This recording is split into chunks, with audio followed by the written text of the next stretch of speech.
இன்றைக்கான தேவ வார்த்தை ஜீவ ஊற்று. நீதிமொழிகள் 14ஆம் அதிகாரம் 27ஆம் வசனம். கர்த்தருக்கு பயப்படுதல் ஜீவ ஊற்று, அதனால் மரண கண்ணிகளுக்கு தப்பலாம்.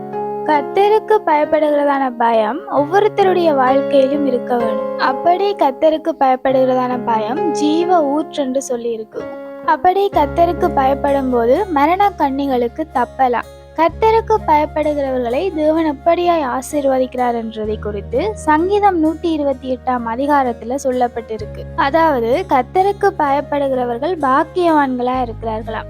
அவர்கள் அவர்களுடைய கையின் பிரயாசத்தை சாப்பிடுவார்களாம். அவர்களுக்கு பாக்கியமும் நன்மையும் உண்டாகியிருக்கும்.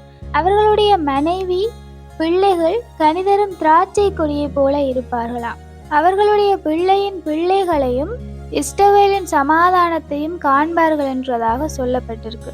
அது மாத்திரமல்ல, கர்த்தருக்கு பயந்து நடக்கிறவர்களை கர்த்தர் சீயோனிலிருந்து ஆசீர்வதிப்பாராம்.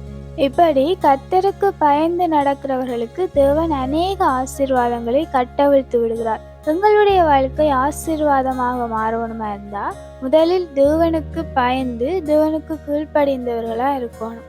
வேதாகமத்துல நாங்க பார்க்கிறோம், நேபுகாத் நேச்சருங்கிற மன்னன் பெரிதான ஒரு சிலையை செய்துவிட்டு அதை வணங்கும்படி எல்லாருக்கும் சொல்லும்போது சாத்ராக், மேசாக், ஆபேத் நேகோ என்ற மூவர் மட்டும் அந்த சிலையை வணங்காமல் தேவனுக்கு பயந்து அவருடைய கட்டளைக்கு பயந்து இருந்தார்கள். அப்பொழுது அந்த ராஜா அவர்களை எரிகின்ற அக்கினி சூளைக்குள் போடும்படி கட்டளையிட்ட போதும் அவர்கள் அந்த ராஜாக்கு பயப்படாமல் தேவனுக்கே பயந்து எரிகின்ற அக்கினி சூளைக்குள் போட்டாலும் கூட தாங்கள் அந்த சிலையை வணங்க மாட்டோம் என்று தேவனுக்கே இறுதி வரை பயந்தவர்களை காணப்படுகிறார். அதன் நிமித்தம் தேவன் அவர்களை காப்பாற்றுகிறார். வசனமும் சொல்லுது, சரீரத்தை அழிக்க வல்லவர்களுக்கு பயப்படாமல் ஆத்மாவை கொன்று பாதாளத்தில் தள்ளுகிறவருக்கே பயப்படுங்கள் என்று.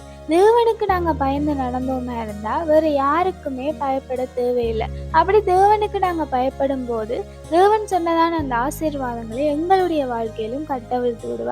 Have a nice day.